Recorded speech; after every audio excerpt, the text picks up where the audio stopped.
محترمہ وردہ صاحبہ نے کیا ہے، وہ پوچھتی ہے میرا سوال یہ ہے کہ قبروں کی زیارت کرنا عورتوں کے لیے کیوں منع ہے اسلام میں؟ کچھ عورتیں ابھی تک قبرستان جاتی ہیں اور وہاں قرآن کی تلاوت کرتی ہیں اور قبروں پر پھول چڑھاتی ہیں، ان کا یہ عمل کیسا ہے؟ اصل تو اصالہ ثواب ہے،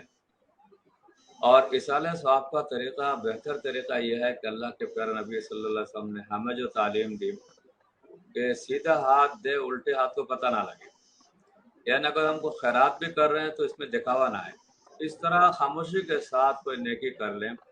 تاکہ اللہ کے پاس وہ نیکی مقبول ترین نیکی کہلائے اور بندے کو ثواب ملے۔ تو لہٰذا جو حضرات اس کے لیے وہاں قبرستان میں جاتے ہیں، مردوں کے لیے تو خیر ہے، حکم ہے کہ ہر جمعرات کو ایک دفعہ جایا کریں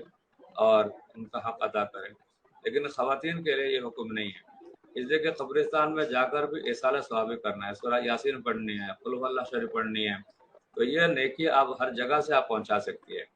لہٰذا عورتوں کا وہاں باقاعدہ جانا ایک تو پردے کے خلاف بھی ہے،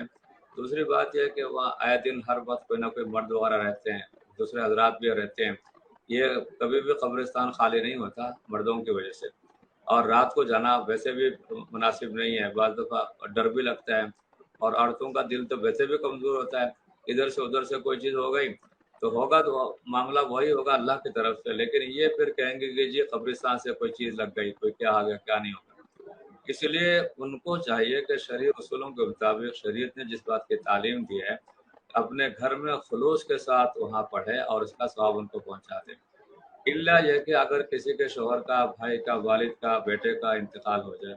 اور وہ بالکل یعنی تازہ تازہ واقعہ ہو اور ان کو کسی بھی صورت میں صبر نہ آ رہا ہو، تو اپنے کسی محرم کے ساتھ ایک آدھ دفعہ اگر جانے کی گنجائش ہو تو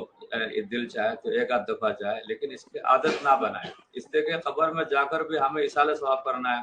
اور شریعت کی پابندی بھی اسی میں ہے کہ ہم گھر میں بیٹھے بیٹھے قرآن کریم کی تلاوت کریں، یہ ثواب وہاں پہنچے گا اور بہتر انداز سے پہنچے گا، اس میں پردے کی خلاف ورزی بھی نہیں ہوگی اور شریعت کے کسی حکم کی عدولی بھی نہیں ہوگی۔ تو لہٰذا عورتوں کو جذباتی نہیں بننا چاہیے، جو شرعی اصول ہے اس کی پابندی کرے، اپنے گھر میں بیٹھ کر جو کچھ پڑھنا چاہے روزانہ، اصل مدت اس طریقے سے ہوگی،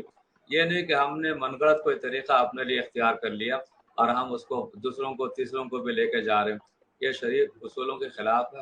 شریعت کے مزاج کے بھی موافق نہیں ہے۔ اللہ پاک ہمیں اور ہم سب کو عمل کی توفیق عطا فرمائے۔